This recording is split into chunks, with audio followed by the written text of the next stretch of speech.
সম্মানিত সভাপতি, বিদেশি মেহমানবৃন্দ এবং সম্মানিত শ্রোতাবৃন্দ, সকলকে আমার পক্ষ থেকে হৃদয় নিংড়ানো ভালোবাসা এবং শুভেচ্ছা জ্ঞাপন করছি। আমাদের তাহরিকের একটা স্লোগান আছে, মাসলাক যার যার দিন ইসলাম সবার। আজকে সে প্রমাণ সোহরাওয়ার্দী উদ্যানে পেয়েছেন আপনারা। আকীদা খাতমে নবুয়তের বিশ্বাস ইসলামের মৌলিক বিশ্বাস। কেউ যদি বিশ্বাস করে আল্লাহকে বিশ্বাস করি কিন্তু তিনি এক, এটা যে বিশ্বাস করবে না সে কাফের। মুহাম্মদ সাল্লাল্লাহু আলাইহি সাল্লাম আল্লাহর শেষ নবী, এই কথা যে বিশ্বাস করবে না সে কাফের। তাকে যে কাফের বলবে না সেও কাফের।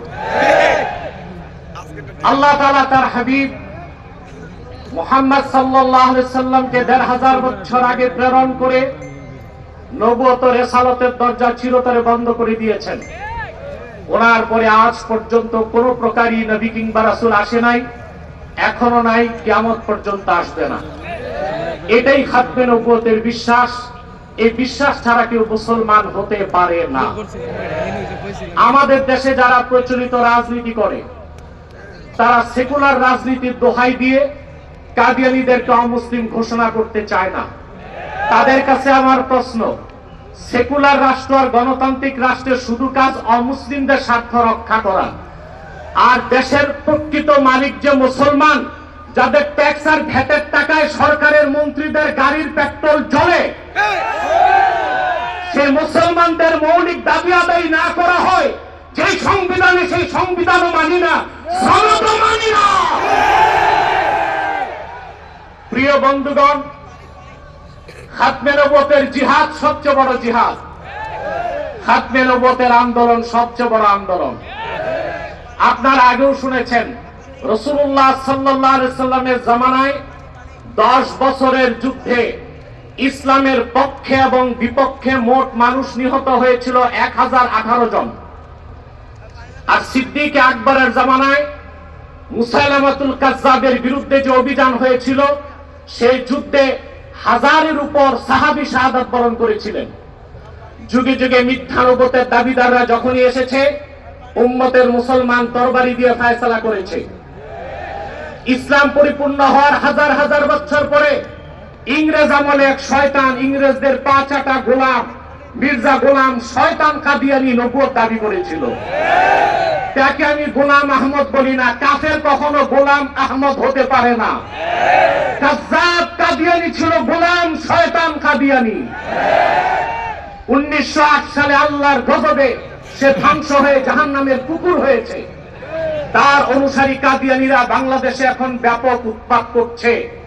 আপনারা জানেন, বর্তমান সরকার দায়িত্ব নেবার পরে বাংলাদেশের বিভিন্ন জায়গায় কাদিয়ানীদের নতুন নতুন আস্তানা গড়ে তোলা হয়েছে।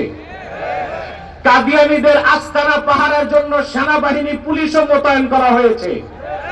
যদি তারা সংখ্যালঘুই হয়ে থাকে, তাহলে তাদেরকে সংখ্যালঘু ঘোষণা করতে সমস্যা কোথায়? এদেশে তো হিন্দু, বৌদ্ধ, খ্রিস্টান আছে, আমরা কি তাদেরকে অমুসলিম দাবি করে বলি? তারা অমুসলিম পরিচয়ে আছে। তাদের উপাসনালয়গুলোকে আমরা মসজিদ বলি না, গির্জা বলি, প্যাগোডা বলি, মন্দির বলি। কিন্তু কাদিয়ানীরা ইহুদিদের চেয়ে নিকৃষ্ট কাফের, তারা জিন্দিক। জিন্দিক বলা হয় সেই কাফেরকে যে প্রকাশ্য কাফের, নিজেকে দাবি করে মুসলিম। সেই জন্য শরীয়তের আইনে কাদিয়ানীদের একমাত্র শাস্তি মৃত্যুদণ্ড। যেহেতু বাংলাদেশ সেকুলার রাষ্ট্র, আমরা ছোট একটা দাবি করেছি, তাদেরকে অমুসলিম ঘোষণা করতে হবে। এই দাবি আপনারা কিভাবে আদায় করবেন? ঐক্যবদ্ধ হয়ে বছরে একটা কর্মসূচি দিলেই হবে না। আমি মনে করি এই ময়দান থেকে কর্মসূচি হওয়া উচিত। কুখ্যাত কাফের কাদিয়ানীদেরকে রাষ্ট্রীয়ভাবে অমুসলিম ঘোষণার দাবি আদায় করবে।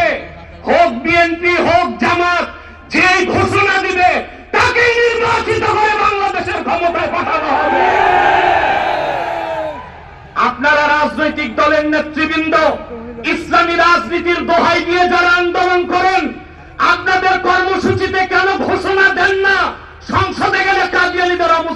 ঘোষণা করবেন। পশ্চিমারা খেপে যাবে। ভারতের দাবিদারি, যুক্তরাষ্ট্রের দাবিদারি করে কেউ ক্ষমতায় যেতে পারবে না। যদি যায় ক্ষমতায় টিকতেও পারবে না। এক সাগর রক্তের বিনিময় হলেও বাংলাদেশের কওমিদেরকে রাষ্ট্রীয়ভাবে অমুসলিম ঘোষণার দাবি আদায় করা হবেই হবে। ওয়া আখির দাওয়ানা আনিল হামদুলিল্লাহি রাব্বিল আলামিন।